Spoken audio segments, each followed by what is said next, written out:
మిత్రులారా, యువ వికాస కార్యక్రమం మీ అభిమాన నాయకుడు నాకు అత్యంత సన్నిహితుడు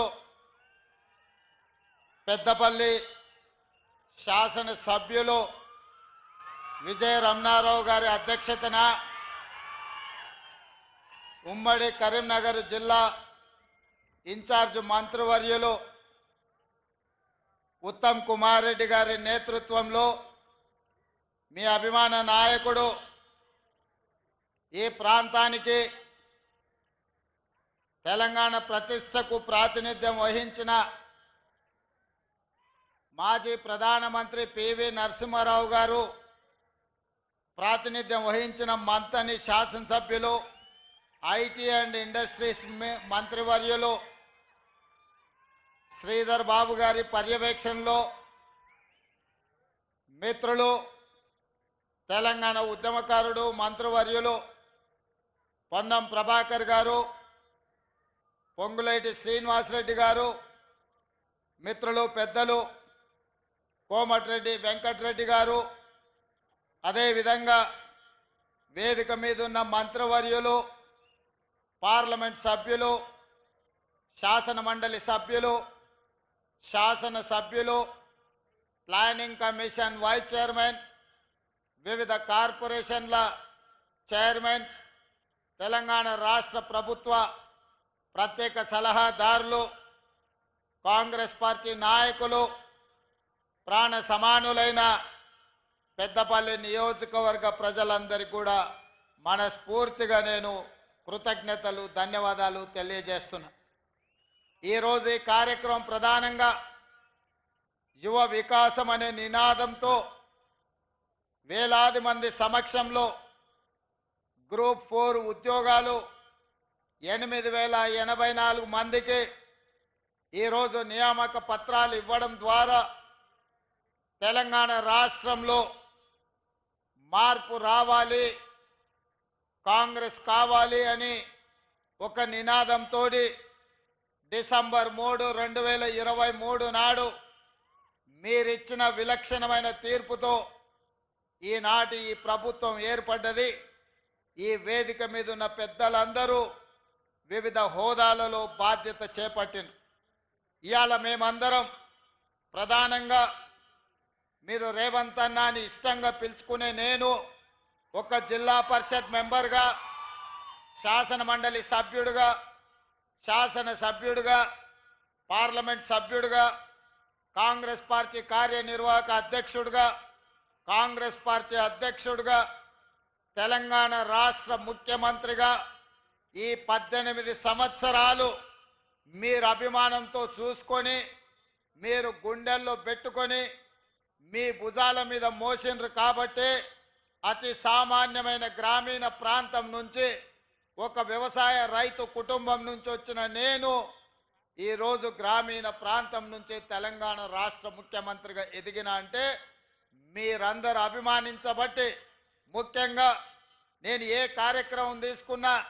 తప్పకుండా ఈ పెద్దపల్లి రామగుండ ప్రాంతం వచ్చినప్పుడల్లా వేలాదిగా మీరు తరలి వచ్చి అండగా నిలబడి మేము ఉంటామన్నా నువ్వు పోరాడు అని మీరిచ్చిన నైతిక మద్దతు ఇవాళ తెలంగాణ రాష్ట్ర ముఖ్యమంత్రిగా గర్వంగా పెద్దపల్లి గడ్డ మీద నిలబడి మాట్లాడుతున్న మిత్రులారా, మీకందరికీ తెలుసు ఈ కరీంనగర్ గడ్డ మీద కాలు పెడుతున్నప్పుడల్లా నాయకత్వం అంటే ఇలా ఉండాలి, ఒక మాట ఇస్తే ఆ మాట నిలబెట్టుకోవడానికి ఎన్ని ఒడిదుడుకులు వచ్చినా, ఎంతమంది అవంతరాలు కల్పించినా ఇచ్చిన మాట నిలబెట్టుకోవాలని ఒక విశ్వాసాన్ని, నమ్మకాన్ని కలిగించిన శ్రీమతి సోనియా గాంధీ గారు గుర్తొస్తారు. ఎందుకంటే ఆనాడు 2004 సంవత్సరంలో ఎన్నికల సందర్భంగా పెద్దలు జీవన్ రెడ్డి గారు లాంటి పెద్ద నాయకుల నేతృత్వంలో శ్రీమతి సోనియా గాంధీ గారు కరీంనగర్ గడ్డ మీద నుంచి మొట్టమొదటిసారి 4 కోట్ల తెలంగాణ ప్రజల ఆకాంక్ష నాకు తెలుసు. మీ 60 సంవత్సరాల పోరాటము, మీ ప్రాణ త్యాగాలు, వీటన్నిటినీ నేను గుర్తిస్తున్నా. తప్పకుండా మీ ఆలోచన మీ మనసులో మాటను నెరవేర్చే బాధ్యత నేను తీసుకుంటానని ఈ కరీంనగర్ గడ్డ మీద నుంచి శ్రీమతి సోనియా గాంధీ గారు మాట ఇవ్వడం జరిగింది.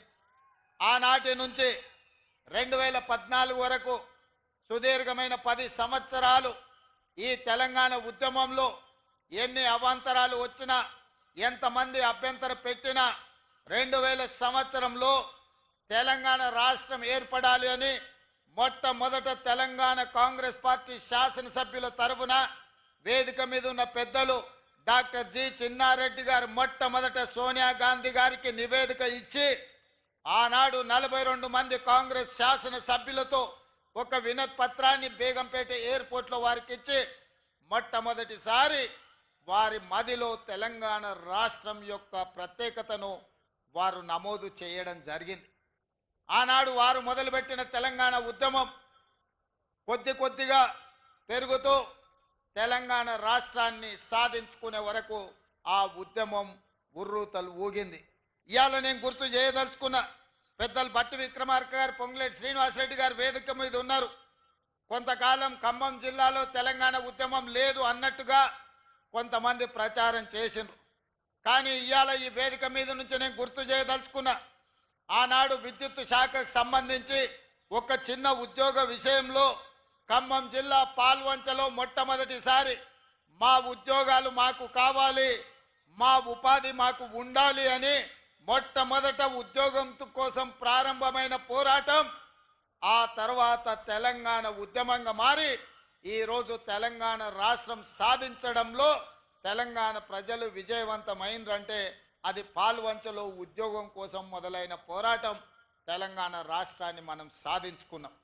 ఇవాళ తెలంగాణ రాష్ట్రం తెచ్చుకున్నది మన ఉద్యోగాల కోసం, మన ఉపాధి కోసం, మన ప్రాంత అభివృద్ధి కోసం. మన రైతాంగం వ్యవసాయం దండుగ కాదు, వ్యవసాయం పండుగ చేసుకోవాలన్న ఆలోచనతోటే తెలంగాణ రాష్ట్ర ఉద్యమం కొనసాగించింది. నేను ఇవాళ ఈ వేదిక మీద నుంచి గుర్తు చేయదలుచుకున్న నల్గొండ బిడ్డలు ఈ వేదిక మీద ఉన్నారు. ఆనాడు నిజాం సర్కారును నిజాం ప్రభువుల పైజామలు ఊడగొట్టి దిగంతాలకు తరిమిన సాయుధ రైతాంగ పోరాటానికి నల్లగొండ జిల్లా వేదికై రైతుల కోసం, భూమి కోసం, భుక్తి కోసం, విముక్తి కోసం ఆనాడు సాయుధ రైతాంగ పోరాటం ద్వారా తెలంగాణ రాష్ట్రము, హైదరాబాదు రాష్ట్రము విముక్తి జరిగింది. ఆనాడు రైతాంగం, సాయుధ రైతాంగం పోరాటం చేస్తే రాజ్యం నుంచి రాష్ట్రంగా మారి 69లో ఉద్యోగ ఉపాధి కోసం విద్యార్థులు, ఉద్యమకారులు ఉద్యమ బాటన పడితే ఉస్మానియా కాకతీయ యూనివర్సిటీలలో ఉన్న వేలాది మంది విద్యార్థులు, లక్షలాది మంది నిరుద్యోగ యువకులు స్ఫూర్తిగా నిలబడి ఈ తెలంగాణ రాష్ట్రం ఉద్యోగ ఉపాధి అవకాశాలు రావాలంటే మళ్ళీ తెలంగాణ రాష్ట్రం రావాలి అని వాళ్ళు వ్యక్తిగతంగా నష్టపోయి, ఉద్యోగాలు కోల్పోయి, పోటీ పరీక్షలను బహిష్కరించి తెలంగాణ ఉద్యమంలో ముందు బాగాన నిలబడి ఉద్యమాన్ని కాకతీయ, ఉస్మానియా యూనివర్సిటీల విద్యార్థులు నడిపి తెలంగాణ రాష్ట్ర సాధనలో వాళ్ళు ప్రత్యేకమైన పాత్ర పోషించారు. అందుకే ఈరోజు ఈ తెలంగాణ రాష్ట్రం వచ్చిన తర్వాత ఈ ఉద్యమకారులు, విద్యార్థులు, నిరుద్యోగ యువకులు, అమరవీరుల కుటుంబాలు వచ్చిన తెలంగాణ రాష్ట్రంలో ఉద్యోగ ఉపాధి అవకాశాలు వస్తాయని, రైతులకు పండించిన పంటకు గిట్టుబాటు ధర వస్తుంది అని, రైతు ఆత్మహత్యలు ఆగుతాయని, నిరుద్యోగ యువకుల యొక్క ఆత్మహత్యలు ఆగుతాయని ఆశించాను. కానీ నేను ఇవాళ ఇక్కడికి వచ్చిన వేలాది మందితో పాటు తెలంగాణ రాష్ట్రంలో ఉన్న 4 కోట్ల ప్రజల్ని నేను అడగదలుచుకున్నా. గతంలో 2 సార్లు ముఖ్యమంత్రిగా 10 సంవత్సరాలు ప్రభుత్వాన్ని ఏర్పాటు చేసిన కల్వకుంట్ల చంద్రశేఖరరావు గారి నేతృత్వంలో తెలంగాణలో రైతాంగానికి గిట్టుబాటు ధర రాలేదు. రైతులు ఊరేసుకొని చచ్చిపోతుంటే చంద్రశేఖరరావు గారు మాత్రం గజ్వేల్లో తన పొలంలో ఎకరాకు ₹1 కోటి సంపాదిస్తున్నా అని వారు చెప్పిండు. 10 సంవత్సరాలైన ఎకరంలో ₹1 కోటి ఆదాయం ఎట్లా తీయొచ్చో తెలంగాణ రైతాంగానికి చంద్రశేఖరరావు గారు నేర్పించలేదు. ఆ విద్య ఏందో, ఆ మహత్యం ఏందో ఈ రోజుకు ఒక బ్రహ్మ పదార్థంగా, బ్రహ్మ రహస్యంగా మారిపోయింది. అదే కాకుండా తెలంగాణ రైతాంగం, ముఖ్యంగా పెద్దపల్లి నియోజకవర్గ ప్రాంతం ఆనాడు SRSP నుంచి నీళ్లు రాకపోతే మా మిత్రుడు విజయన్న రైతాంగం కోసం పైపులను పలగొడితే అతన్ని తీసుకెళ్లి కరీంనగర్ జైల్లో పెడితే ఆనాడు ఈ పెద్దపల్లి రైతాంగం కోసం మీకు నీళ్లు ఇవ్వడం ద్వారా ఈ ప్రాంత రైతాంగాన్ని ఆదుకోవాలన్న గొప్ప ఆలోచనతోని మీకోసం నడుం బిగించి కొట్లాడితే ఆనాడు చంద్రశేఖరరావు గారు కరీంనగర్ జైల్లో నిర్బంధిస్తే మేడుపల్లి సత్యం, కవ్వంపల్లి సత్యనారాయణతో సహా మేమందరం జైలుకి వెళ్ళి పరామర్శించి పెద్దపల్లి రైతాంగానికి అండగా నిలబడతాం, మీ ప్రాంతానికి నీళ్లు ఇస్తాం, భవిష్యత్తులో పెండింగ్ ఉన్న ప్రాజెక్టులను మేము పూర్తి చేస్తామని చెప్పడం జరిగింది. ఆనాడు ఏవైతే ప్రాజెక్టుల గురించి మీరు మాట్లాడినరో ఇవాళ ప్రాజెక్టులను పూర్తి చేసుకునే అవకాశం మనకే అధికారం వచ్చింది. విజ్జన్న ఈరోజు మీకు శాసనసభ్యుడు అయ్యిండు. అందుకే ఈరోజు విజ్జన్న శాసనసభ్యుడిగా శ్రీధర్ బాబు మంత్రిగా ఉన్నారు కాబట్టి మీ ప్రాజెక్టుల కోసం బట్టి విక్రమార్క గారు, పెద్దలు ఉత్తమ్ కుమార్ రెడ్డి గారి నేతృత్వంలో ఇవాళ 1035 కోట్ల రూపాయలు R&B శాఖ కావచ్చు, సాగునీటి పారుదల శాఖ కావచ్చు, పంచాయతీరాజ్ శాఖ కావచ్చు, రోడ్ల రవాణా శాఖకు సంబంధించిన పెద్దపల్లి RTC డిపో కావచ్చు, ఈ పనులన్నీ కూడా ఇవాళ మనం పూర్తి చేసుకున్నాము అంటే మీ అభిమాన నాయకులు ఈరోజు ప్రజాప్రతినిధులుగా ఉన్నారు కాబట్టి ఈ పనులన్నీ సాధ్యమైనవి. వాళ్ళు అడిగినరు, ఇంతకుముందు శ్రీధర్ బాబు గారు మాట అన్నారు, ఈ అన్ని విషయాలు తీసుకెళ్ళి ఒత్తిడి చేసి నేను తీసుకొచ్చినా అని. ఆయన ఒత్తిడి చేయలేదు, మమ్మల్ని కూసబెట్టి బెదిరించి సంతకాలు పెట్టించి ఇవాళ మమ్మల్ని ఇక్కడికి పట్టుకొచ్చిండు. మీకు తెలుసు కదా శ్రీధర్ బాబు గారు బెదిరిస్తే ఎట్లా బెదిరిస్తారో. బయట ఉన్నప్పుడే అట్లుంటాడు, తలుపు మూసిండంటే శ్రీధర్ బాబు గారి గురించి మీకు అందరికి బాగా తెలుసు కదా. ఇవాళ ఇవన్నీ వాయిదా వేద్దామనో మళ్ళా చూద్దామనో అని చెప్పకుండా అటు ధర్మపురి కావచ్చు, లేకపోతే రామగుండం కావచ్చు, ఇవాళ పెద్దపల్లి శాసనసభ నియోజకవర్గం కావచ్చు, మంచిర్యాల ప్రేమ్సాగర్ రావు గారు ఉన్నారు, అటువైపు అయినా గడ్డం వంశీ ఎంపీ గారు ఉన్నారు, లేకపోతే వివేక్ వెంకటస్వామి గారు ఉన్నారు. ఈ పార్లమెంటులో 7 అసెంబ్లీలు పార్లమెంటు మీరు అభిమానంతో ఎమ్మెల్యేలను ఎంపీని గెలిపించారు కాబట్టి ఈనాడు ఈ ప్రాంతానికి వేలాది కోట్ల రూపాయలు నిధులు ఇవ్వడమే కాదు, రామగుండంలో విద్యుత్ ప్రాజెక్టు కావచ్చు, పెద్దపల్లిలో సాగునీటి ప్రాజెక్టులు కావచ్చు, ఇవాళ ధైర్యంగా మీరు అడగలుగుతున్నారు, కొట్లాడగలుగుతున్నారు. మాతో చెయ్యి బట్టి సంతకం పెట్టించి మీ శ్రీధర్ బాబు గారు పనులు చేయించగలుగుతున్నాడు. ఇది ప్రజా విజయం, ఇది ప్రజా పాలన, ఇది ప్రజా ప్రభుత్వం. నేను అడుగుతున్నా, భానుప్రసాదరావు గారు ఎమ్మెల్సీ గారు, ఇక్కడ పార్కు లేదు, పార్కు కావాలన్నాడు, స్టేడియం లేదు, స్టేడియం కావాలన్నాడు, ఈ ప్రాంత అభివృద్ధి కోసం నిధులు ఇవ్వాలి అని నాకు నివేదికలు ఇచ్చిండ్రు. చాలా మంది ఎమ్మెల్యేలు, ఎమ్మెల్సీలు అందరూ ఇన్ని నిధులు ఇచ్చినా మళ్ళీ ఇన్ని విజ్ఞాపన పత్రాలు తెచ్చిర్రు ఇంకా కావాలి అని. కాయలు కాసే చెట్టుకే రాళ్ళ దెబ్బలు ఉంటాయి, పెట్టించేవాడు ఉంటే పెడతామంటే ముందుకు వస్తారు, కొడతామంటే దూరం పోతారు. ఇవాళ మనం పెడతాం అంటున్నాం కాబట్టి, వడ్డిస్తాం అంటున్నాం కాబట్టి మీరందరూ దగ్గరకు వచ్చిండ్రు, ఈ వినతి పత్రాలు ఇచ్చిండ్రు. ఇవాళ మీ అందరికి మంచి చేయడానికి ఈ నివేదికలు మొత్తం మళ్ళీ సచివాలయానికి వెళ్ళిన తర్వాత ఒక్కొక్కటిగా వీటిని పరిశీలించి తప్పకుండా ఇందులో ఉన్న అంశాలను ప్రభుత్వం సానుకూలంగా నిర్ణయాలు తీసుకుంటుంది. ఇచ్చిన నివేదికలు ఇవి చదివితే రేపు ఉదయం దాకా ఇవే చదవాల్సి వస్తుంది కాబట్టి మొత్తంగా గంప గుత్తగా మీకు ఒకటే మాట ఇస్తున్నా, మిత్రులు ఇచ్చిన నివేదికలు అన్నీ కూడా మా అధికారులకు, మా చీఫ్ సెక్రటరీ గారికి ఇచ్చి పెద్దపల్లి ఉమ్మడి జిల్లాకు, పెద్దపల్లి పార్లమెంటు నియోజకవర్గానికి కావలసిన నిధులను ఇచ్చే బాధ్యత ప్రేమ్సాగర్ రావు గారు, సత్యనారాయణ స్వామి మా టెంపుల్ కూడా నిధులు కావాలన్నాడు. మా బట్టి గారికి నేను సూచన చేస్తున్నా, సాగర్ అన్న పెద్దగా అడిగింది లేదు కాబట్టి ఖచ్చితంగా ఎంతో కొంత మనం దేవుడికి నిధులు ఇవ్వాల్సిందే. ఎందుకంటే ఆయన ఏం పెద్దగా అడిగే టైప్ కాదు. ఆదిలాబాదు దత్తత తీసుకోమన్నాడు, తప్పకుండా తుమ్మిడిహెట్టి దగ్గర సాగునీటి ప్రాజెక్టు కట్టించి గోదావరి జలాలను తరలించి ఆదిలాబాద్తో పాటు కరీంనగర్ జిల్లాను కూడా అభివృద్ధి పదం వైపు నడిపించే కార్యక్రమాలు ఉత్తమ్ కుమార్ రెడ్డి గారు తీసుకోబోతున్నారు. ఇవాళ మిత్రులారా, ఇవన్నీ పనులు జరుగుతున్నాయి, ఇవన్నీ ఈరోజు మనం ఇక్కడ కూర్చొని మాట్లాడుకుంటున్నాం. మీరు అడగగలుగుతున్నారు, మీరు విజ్ఞప్తి చేయగలుగుతున్నారు అంటే ఈనాడు తెలంగాణ రాష్ట్రంలో ప్రజా పాలన ఉంది, ప్రభుత్వం ఉంది.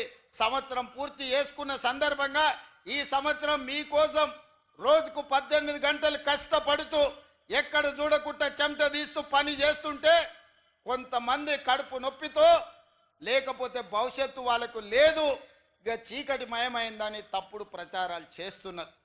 పెద్దలు కొంతమంది కలిస్తేనే ఏమున్నారా మీరు చేసింది కూడా చెప్పుకోలేకపోతున్నారు. 10 ఏళ్ళు మోసం చేసినోడే ఇవాళ బజార్ల మీదకి వచ్చి మీరేం చేయలేదని మిమ్మల్ని అంటున్నారు. 10 ఏళ్ళ పాలనను 10 నెలల పాలనను పోల్చి చూసుకోండి అని మీ ప్రజలకు చెప్పాలి కదా. మీ కార్యకర్తలు కూడా ఎక్కడికక్కడ విశ్రాంతి తీసుకుంటున్నారు, చెట్టు కింద మంచిగా దుప్పటి కప్పుకొని నిద్రపోతున్నారు. ఏందని పెద్ద మనుషులు అడుగుతారు. అంటే నేను అన్నా, మేము 10 ఏళ్ళు ఎన్నో కేసులు కట్టుకున్నాం, ఎంతోమంది జైల్లోకి పోయినాం. ఈ జెండా మోసి భుజాలు కాయలు కాసి ప్రాణాలు కోల్పోయిన మా కార్యకర్తలు ఇవాళ సేద తీరుతున్నారు, వ్యవసాయం మీద దృష్టి పెట్టినరు, ఉద్యోగ ఉపాధి అవకాశాల కోసం ప్రయత్నం చేస్తున్నారు. అంతే తప్ప శత్రువు ఏం చేస్తున్నాడో చూడక కాదు, చూస్తాం ఖచ్చితంగా. 10 నెలల పాలన మీద వాళ్ళు చేసిన విష ప్రచారం డిసెంబర్ 1 నుంచి డిసెంబర్ 9 వరకు 10 రోజులు వాళ్ళు చేస్తున్న విష ప్రచారాన్ని తిప్పి కొట్టి చరిత్రను తిరగ రాస్తామని చెప్పడం జరిగింది. దానికి ఉప ముఖ్యమంత్రి వర్యులు బట్టి విక్రమార్క గారు ఈరోజు బాధ్యత తీసుకొని ముందుకు నడిపిస్తున్నారు. మిత్రులారా, ఈ వేదిక మీద నుంచి తెలంగాణ 4 కోట్ల ప్రజలు నేను అడగదలుచుకున్నా. ఆనాడు 1200 మంది విద్యార్థులు ఆత్మ బలిదానాలు చేసుకున్నది తెలంగాణ రాష్ట్రంలో. నెలల కొద్దీ నిరసన తెలుపుతూ రాస్తారోకలు చేస్తూ వంట వార్పు చేస్తూ పిల్లలు ప్రాణాలు ఇచ్చి తెలంగాణ రాష్ట్రం తెచ్చుకున్నది ఎందుకు అని నేను అడుగుతున్నా. ఇవాళ 10 సంవత్సరాలు నిజంగానే రైతులకు వాళ్ళు బోనస్ ఇచ్చుంటే, వరి వేసుకున్న రైతులకు గిట్టుబాటు ధర ఇచ్చనుంటే ఈరోజు తెలంగాణ రాష్ట్రం సస్యశ్యామలం అయ్యి ఉండేది. చంద్రశేఖరరావు గారు ఏమన్నారు ఆనాడు, ఎందుకు ఈ వరి విషయం ఈ పెద్దపల్లి మీదనే ప్రస్తావిస్తున్నంటే 33 జిల్లాలల్లో అత్యధికంగా ఒడ్లు పండించే జిల్లా ఈ పెద్దపల్లి జిల్లా. 2 లక్షల ఎకరాలలో సన్న ఒడ్లు పండించి రికార్డు సాధించింది. 95% ఈడ రైతుల ఖాతాలో డబ్బులు పడ్డాయి. సన్న ఒడ్లు పండించిండ్రు, వాళ్ళకు 500 రూపాయల బోనస్ వచ్చింది.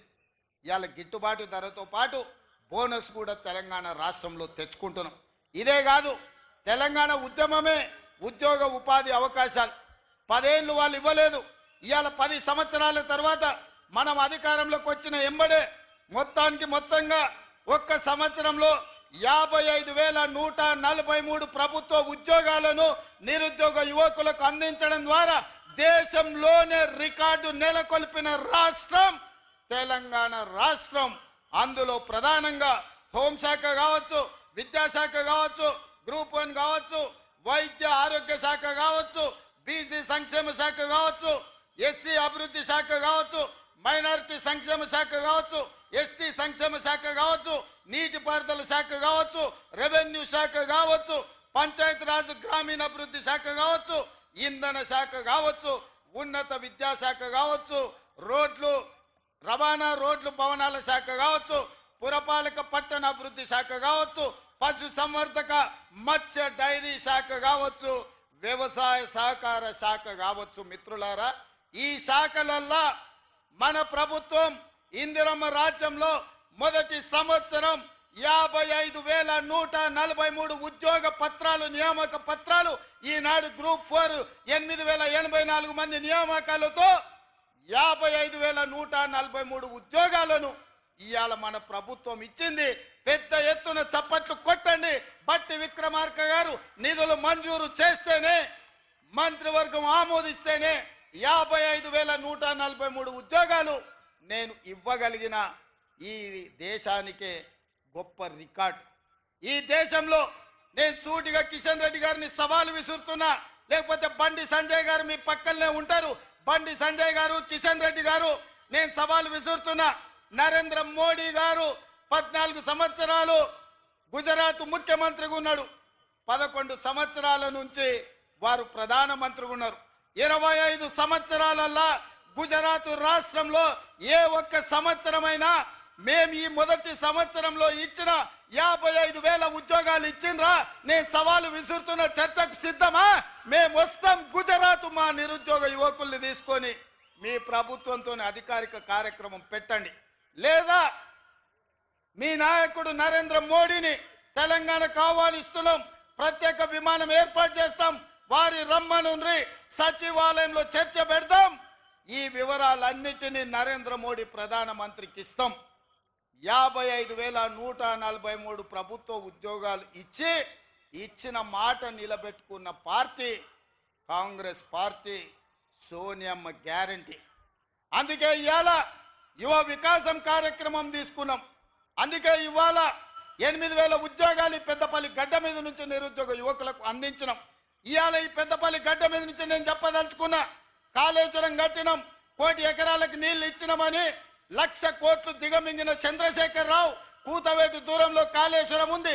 మేడిగడ్డ, సుందిల్లా, అన్నారం కట్టుడేందో కూలుడేందో ఎక్కడుందో తెలియని పరిస్థితి వచ్చింది. వెనకటికి ఎవడో పనిమంతుడంట పందిరేస్తే కుక్కతోక కలిగి కూలిపోయిందంట. ఇవాళ కాళేశ్వరం పరిస్థితి గట్లుంది.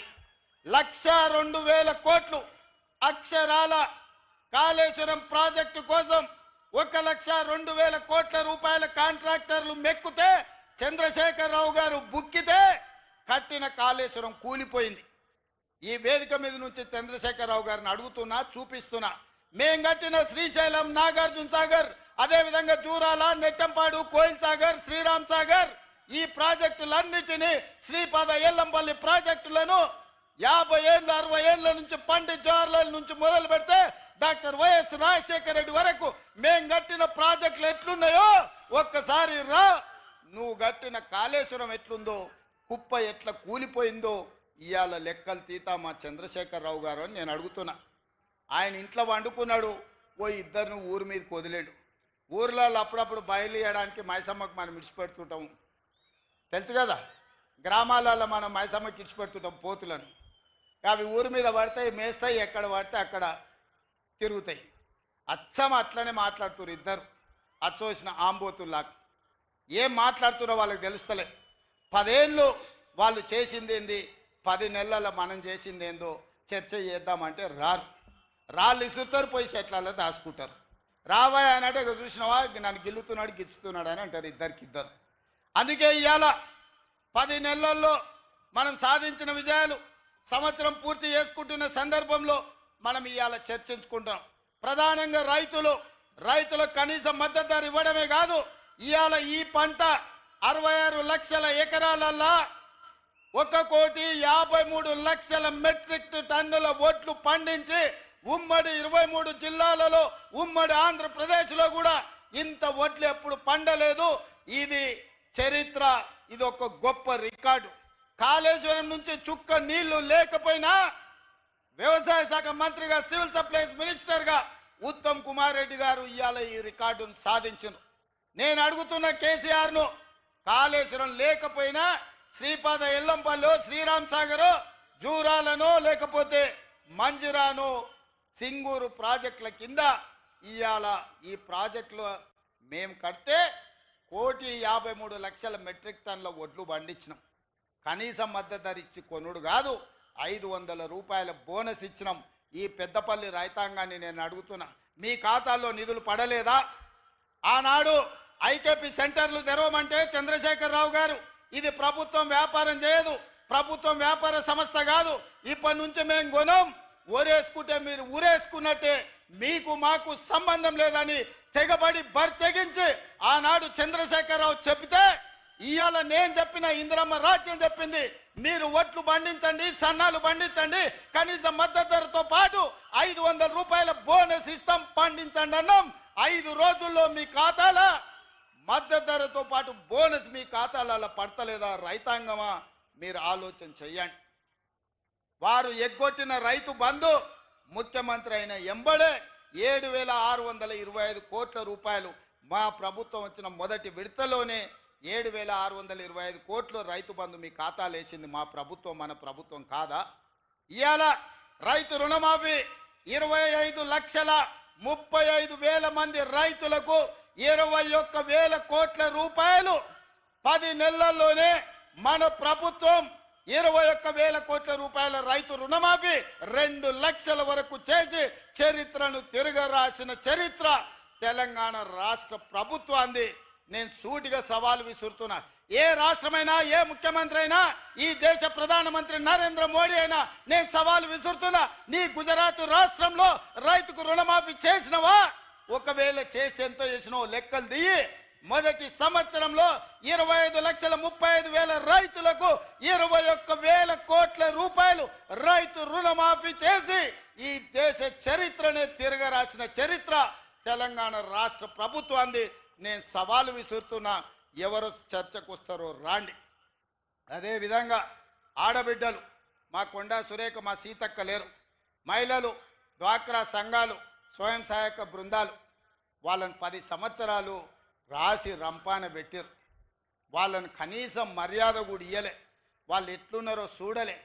ఆడబిడ్డలు అవమానంతో కుంగిపోతుంటే సోనియమ్మ నాయకత్వంలో మన ప్రభుత్వం వచ్చిన తర్వాత స్వయం సహాయక సంఘాలను అన్నిటిని కూడా పునరుద్ధరించినాం. నేను నడుచుకుంటూ పోతే వేలాది మంది మా అక్కలు, మా ఆడబిడ్డలు వెనకాల ఉండి చప్పట్లు కొడుతుంటే వాళ్ళ కళ్ళల్లో ఆనందం చూస్తుంటే నాకు కడుపు నిండిపోయింది. రాత్రికి భోజనం చేయాల్సిన అవసరం కూడా లేనంత సంతోషం కలిగింది. ఎందుకంటే ఆడబిడ్డల కళ్ళల్లో ఆ సంతోషం చాలా సంవత్సరాల తర్వాత నా కళ్ళకు కనిపించింది. ఎందుకంటే ఇవాళ 67 లక్షల మంది స్వయం సహాయక సంఘాలు ఉన్నాయి. 0 వడ్డీ ఇవ్వడమే కాదు, వాళ్ళని 1 కోటి మంది సభ్యులుగా మార్చి 1 కోటి మంది ఆడబిడ్డల్ని కోటీశ్వరులను చెయ్యాలని కంకణం కట్టుకున్నాం. తప్పకుండా 10 సంవత్సరాలలో ప్రతి ఆడబిడ్డను కోటీశ్వరాలు చేసి తీర్చే బాధ్యత మాది. ఆనాడు ఆడబిడ్డలను లక్షాధికారులను చేస్తామని చెప్పిండు వైఎస్ రాజశేఖర రెడ్డి గారు. ఆడబిడ్డలని లక్షాధికారులను ఆనాడు చేసినాం. ఈనాడు పెద్దపల్లి గడ్డ మీద నుంచి మేము మాటిస్తున్నాం. మా మంత్రివర్గం అంతా ఆడబిడ్డల్ని 1 కోటి మందిని కోటీశ్వరులను చేసే వరకు విశ్రమించేదే లేదు. ఐకేపీ కేంద్రాలే కాదు, సోలార్ పవర్ ఉత్పత్తి నుంచి ఆర్టీసీలో బస్సులు కిరాయి పెట్టే వరకు ప్రతి వ్యాపారంలో మహిళా సంఘాలను రాణించే విధంగా వాళ్లకు రుణాలు ఇప్పించి వాళ్ళను వ్యాపారస్తులను చేసి వాళ్ళను కోటీశ్వరులుగా మార్చే బాధ్యత కాంగ్రెస్ తీసుకుంటుంది.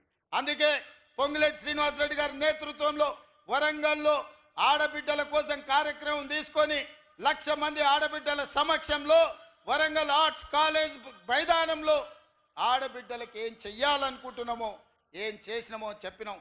మళ్ళొక్కసారి తెలంగాణ రాష్ట్ర ఆడబిడ్డలకు నేను గుర్తు చేయదలుచుకున్నా. 1 కోటి మంది ఆడబిడ్డల్ని కోటీశ్వరులను చేసే బాధ్యత మీ తమ్ముడుగా, మీ అన్నగా నాది, మీ బిడ్డగా నాది అని చెప్తున్నా.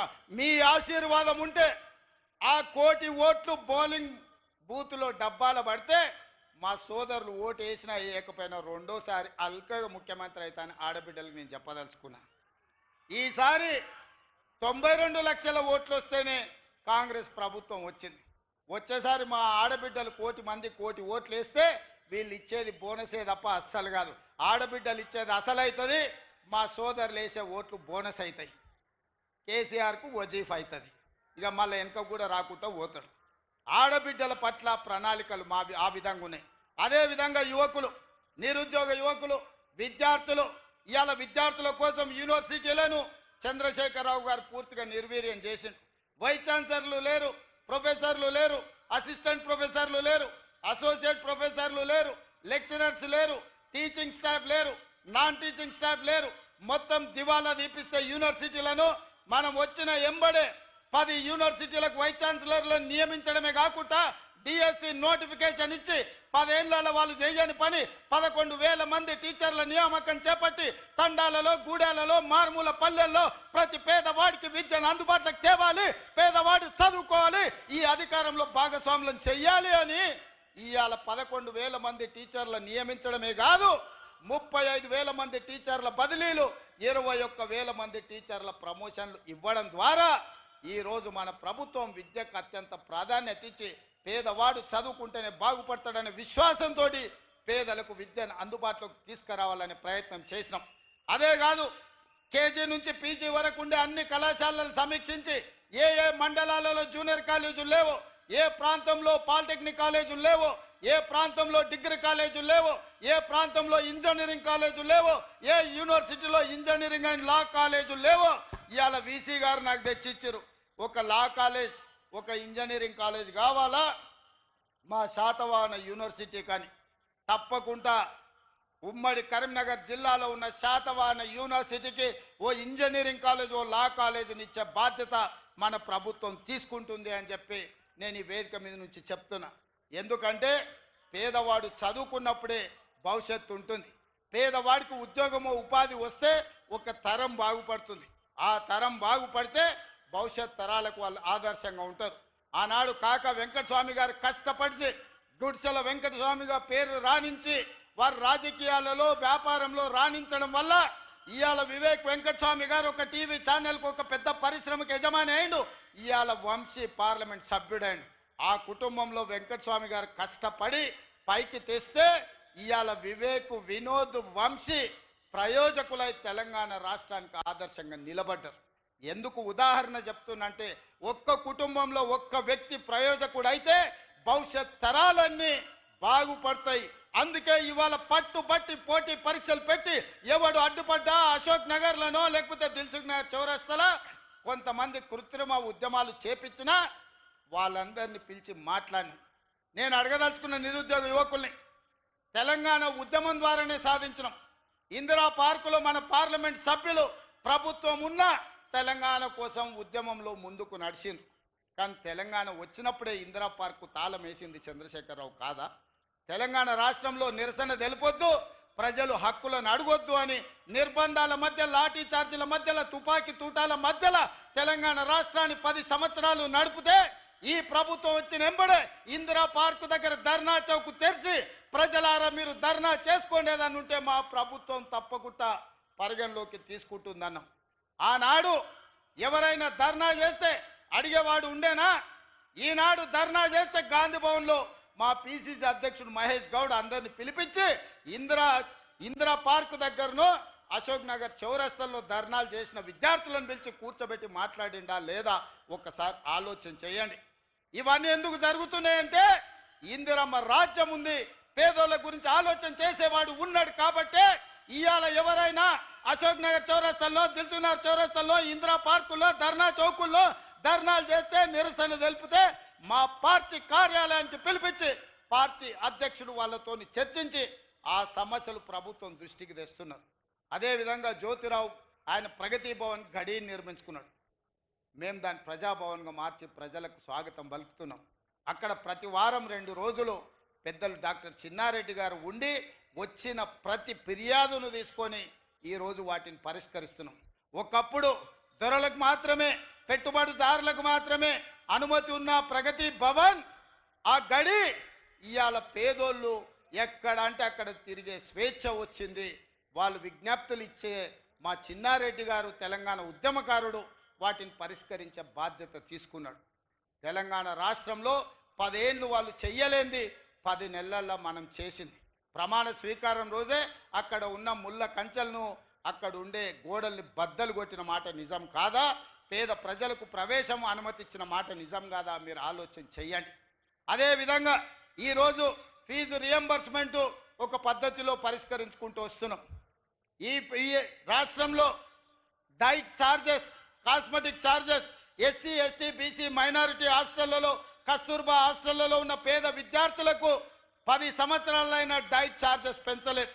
మేము ఆలోచన చేసి పేదోళ్ళ పిల్లలు మా పిల్లలే, ఆ పిల్లలు బాగుండాలంటే డైట్ ఛార్జెస్ పెంచాలని ఒక్క సంతకంతో 40% అదనంగా డైట్ ఛార్జెస్ పెంచడమే కాదు, కాస్మెటిక్ ఛార్జెస్ కోసం ఆడబిడ్డల అమ్మ కోసం, నాయన కోసం ఎదురు చూడొద్దు, వాళ్ళు కష్టపడొద్దు అని కాస్మెటిక్ ఛార్జెస్ 40% పెంచి పేదోళ్ళ బిడ్డల్ని మా బిడ్డలుగా భావించి ఆ బిడ్డలకు కష్టం రాకూడదు, నిధులు ఆగకూడదు అని ఈ ప్రభుత్వం నిర్ణయం తీసుకున్న మాట వాస్తవం కాదా? ఇవాళ ఆ పేదోళ్ళ బిడ్డలకు మేము నిర్ణయం తీసుకుంటున్నామంటే ఈ ప్రభుత్వం ఉండబట్టే కదా.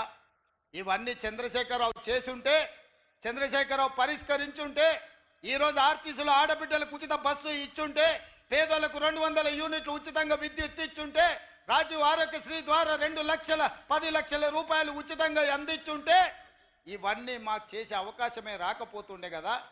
55,000 ఉద్యోగ నియామక పత్రాలు ఇవాళ చంద్రశేఖరరావు గారు అందించుంటే మాకు అవకాశమే లేకపోతుండే కదా. నోటిఫికేషన్లు మేమే ఇచ్చినామంటాడు. అన్నీ ఉన్నా అల్లు నోట్ల శని ఉన్నాయని హరీష్ రావు గారు నువ్వు నీ మామ కలిసి నియామకాలు చేపట్టినుంటే మాకెందుకు వస్తుండేనాయా? మీ కవితమ్మ ఎంపీకి ఓడిపోతే 3 నెలల ఎమ్మెల్సీ చేసారు. మీ వినోద్రావు ఈయనే ఉంటాడు కదా దొర, వినోద్రావుని ఎంపీగా బండకేసి కొడితే ఎంబడే ప్రణాళిక బోర్డు వైస్ చైర్మన్కి ఇచ్చారు. హరీష్ రావు మంత్రి అయిండు, కేటీఆర్ మంత్రి అయిండు, సంతోష్ రావు రాజ్యసభ అయిండు. మీకు అందరికీ ఉద్యోగాలు ఆగమేఘాల మీద వచ్చినాయి కదా.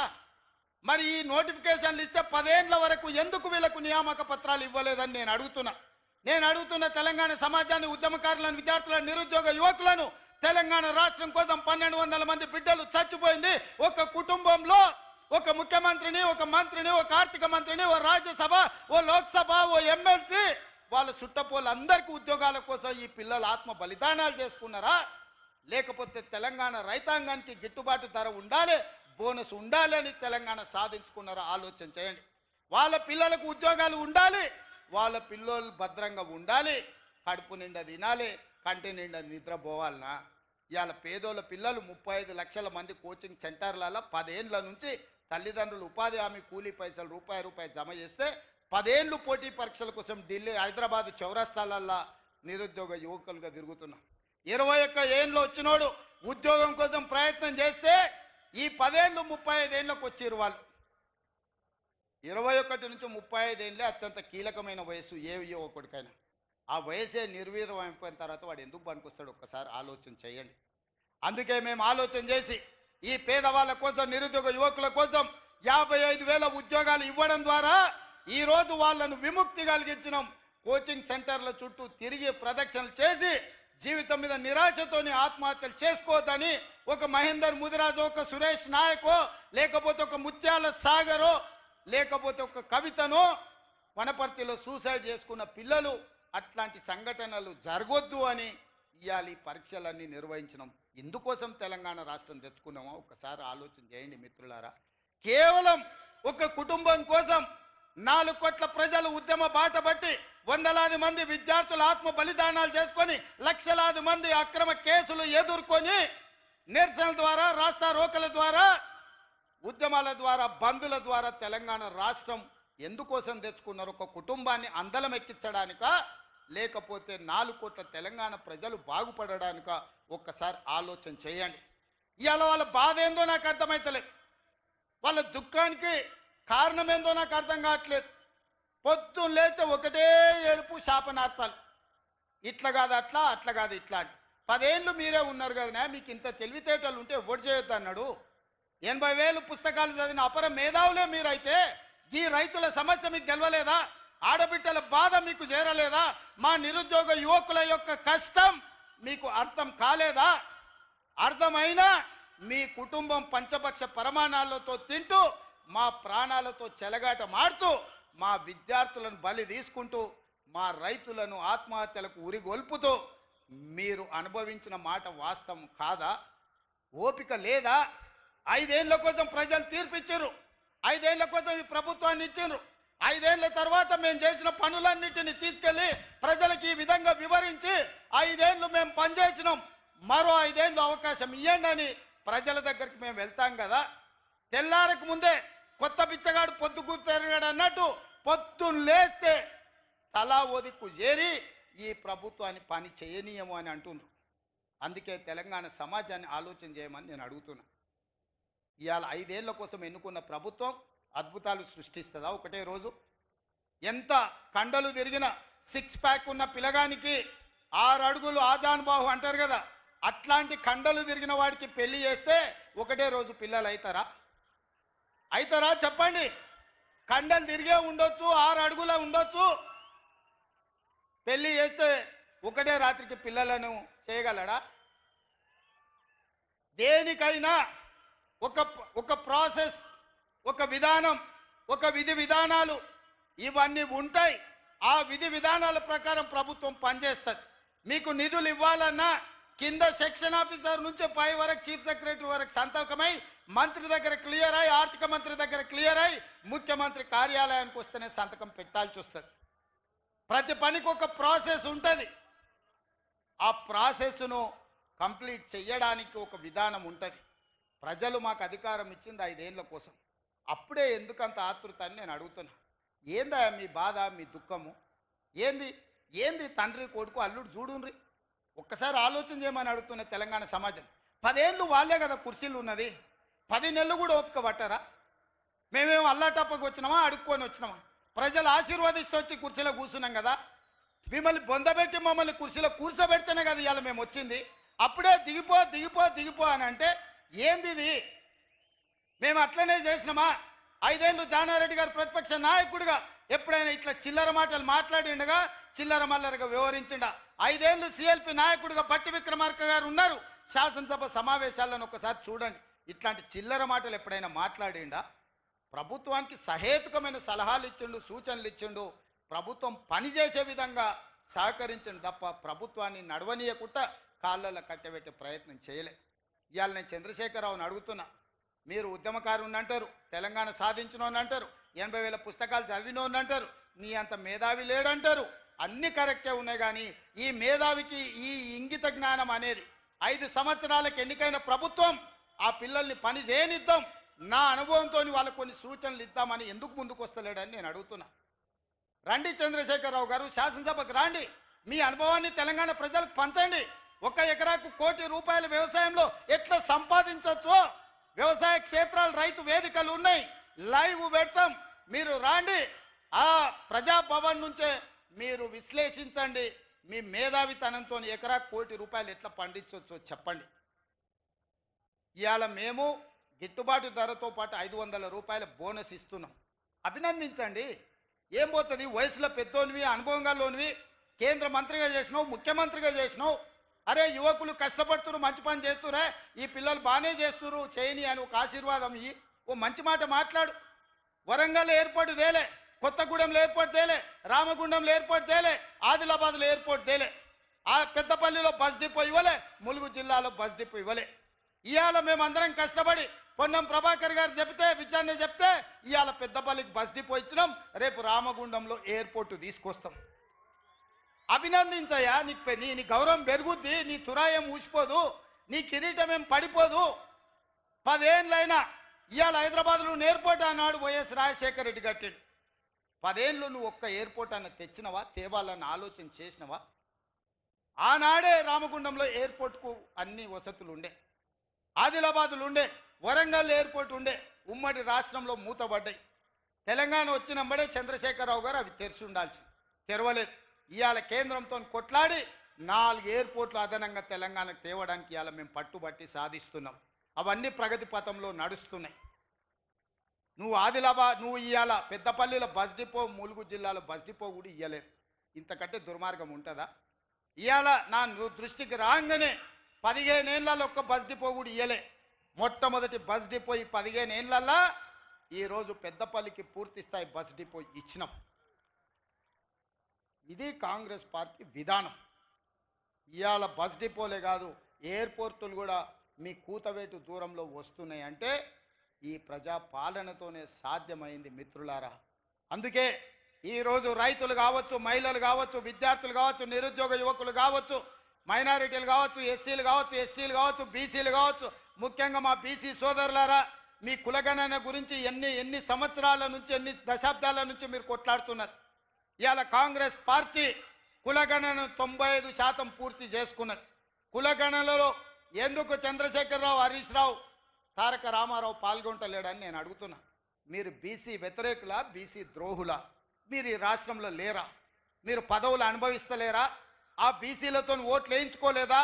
ఈరోజు ప్రభుత్వం అధికారికంగా కులగణన చేపడుతుంటే బీసీ జనాభా ప్రకారం, దామాష ప్రకారం నిధులు ఇవ్వాలి, అధికారం ఇవ్వాలి, వాళ్ళ రిజర్వేషన్లు పెంచాలని కులగణన చేస్తుంటే ఎందుకు చంద్రశేఖరరావు గారు, హరీష్ రావు గారు, తారక రామారావు గారు, సంతోష్ రావు గారు, వినోద్ రావు గారు కులగణనలో పాల్గొంటలేరు? మీరు ఒక్కసారి ఆలోచన చేయమని బీసీ సంఘాలను నేను అడుగుతున్నా. ఇది ప్రభుత్వం అధికారికంగా చేపట్టిన కార్యక్రమం. ఆనాడు చంద్రశేఖరరావు సమగ్ర కుటుంబ సర్వే చేపట్టి మేము పాల్గొనలేదా? రాజకీయంగా మాకు వైరుధ్యం ఉండొచ్చు, ఒక మంచి పని కోసం ప్రభుత్వాలు ముందుకు వచ్చినప్పుడు వాటికి అనుకూలంగా వాటిని కొనసాగించే విధంగా మనం వ్యవహరించాలి. ఈరోజు కులగణనలో ఎందుకు చంద్రశేఖరరావు గారు పాల్గొంటలేడు అని నేను వేదిక మీద అడుగుతున్నాను. బీసీ సంఘాలను ఆలోచన చేయమని నేను విజ్ఞప్తి చేస్తున్నా. ఎవరైతే బీసీ కులగణనలో తెలంగాణ రాష్ట్రంలో పాల్గొనరో సామాజిక బహిష్కరణ చెయ్యండి వాళ్ళని అని చెప్పి నా బీసీ సోదరులకు నేను విజ్ఞప్తి చేస్తున్న ఈ వేదిక మీద నుంచి. ఇది ఒక గొప్ప లక్ష్యంతో రాహుల్ గాంధీ గారు ఇచ్చిన మాటతో ఈ తెలంగాణ సమాజంలో చేసి దేశం మొత్తం కులగణన చేసే విధంగా ఇవాళ ఒత్తిడి తేవడానికి కార్యక్రమం తీసుకున్నాం. ఇట్లాంటి కార్యక్రమాలు తీసుకొని ముందుకు వెళ్తుంటే పెద్ద మనసుతో మమ్మల్ని అభినందించాల్సింది పోయి శాపనార్థాలు పెడుతున్నాడు ఇవాళ చంద్రశేఖర్ రావు గారు. ఏంది ఇది పద్ధత అని నేను అడుగుతున్న వారిని. వారికి అనుభవం ఉంది, వారికి వయసు ఉంది, వారికి చదువుకున్న 80,000 పుస్తకాలని చెప్పుకునే తెలివితేటలు ఉన్నాయి. ఇన్నిట్లకి కనీసం ఈ చిన్న మర్యాద పాటించాలన్న విషయం వారికి అర్థం కావడం లేదా అని నేను వారిని అడుగుతున్నా. అందుకే మిత్రులారా, ఇవాళ ఇంత ఆలస్యమైన ఇంత గొప్పగా మా మిత్రుడు శ్రీధర్ బాబు గారు, స్థానిక శాసనసభ్యులు, కరీంనగర్ జిల్లా ప్రజలు, ఈ పెద్దపల్లి జిల్లాలో ఇన్ని వేలాది మంది, ముఖ్యంగా మా ఆడబిడ్డల్ని వెనకాల కూర్చోబెట్టిన మా సోదరులకు నేను మా ప్రభుత్వ అధికారులకు కూడా అదేవిధంగా మా మంత్రులకు కూడా చెప్తున్నా, ఒక్క పక్కన మన యువకులకు మన సోదరులకు ఇస్తే ఒక్క పక్కన ఆడబిడ్డలకు మొత్తం లైన్ గీయాలనే. ఆడబిడ్డల్ని వెనకాల కూర్చోబెడితే మీటింగ్లకు వచ్చిన తర్వాత లేపి వెనకకు పంపించి ఆడబిడ్డల్ని ముందర కూర్చోబెట్టి చెప్పని చేస్తా. ఎందుకంటే రాజీవ్ గాంధీ గారు ఆడబిడ్డలకు స్థానిక సంస్థలలో రిజర్వేషన్లు ఇచ్చినాకనే వాళ్ళు సర్పంచులు, ఎంపీటీసీలు, ఎంపీపీలు, జడ్పీటీసీలు, జిల్లా పరిషత్ చైర్మన్లు, మున్సిపల్ చైర్పర్సన్స్ అయినరు. అందుకే మహిళలకు సముచితమైన స్థానం ఉండాల్సిందే. మా పెద్దలు శ్రీధర్ బాబు గారికి నా సూచన, ఒక్క పక్కన మొత్తం సోదరులకు ఇస్తే ఇంకొక పక్కన మొత్తం తప్పకుండా మా సోదరి మనలకు మీరు ఇవ్వాల్సిందే. వచ్చే ఎన్నికల్లో వాళ్ళ తమ్ముడుగా అన్నగా భావించి మనల్ని ఆశీర్వదించేది ఆడబిడ్డలే కాబట్టి ఈ విషయంలో కూడా సమాన అవకాశాలు వాళ్ళకు కల్పించాలి. ఏది ఏమైనా ఇంత అద్భుతమైన కార్యక్రమాన్ని ఏర్పాటు చేయడం ద్వారా రాష్ట్ర ప్రభుత్వం చేపట్టిన అధికారిక కార్యక్రమాలు, అభివృద్ధి చెందుతున్న తెలంగాణ రాష్ట్రం ఇంకా ముందుకు వెళ్ళే విధంగా ఈ ప్రాంతానికి కోకోకోలా ఫ్యాక్టరీని తేవడానికి శ్రీధర్ బాబు గారు నేను ప్రయత్నం చేస్తున్నాం. తొందరలోనే మంతని నియోజకవర్గ ప్రాంతంలో ఇక శ్రీధర్ బాబు గారు బెదిరిస్తారని చెప్తున్నారు. కోకోకోలా ఫ్యాక్టరీని తప్పకుండా మీ దగ్గర తెచ్చే విధంగా మొన్న మెదక్లో కోకోకోలా ఫ్యాక్టరీని ప్రారంభించినాం. ఈ ప్రాంతానికి కోకోకోలా ఫ్యాక్టరీ కూడా తేవడానికి ప్రయత్నం చేస్తాం. వాళ్ళందరినీ ఆశీర్వదించండి, మాకు అండగా నిలబడండి అని తెలియజేస్తూ మీ అందరి దగ్గర సెలవు తీసుకుంటున్న మిత్రులారా.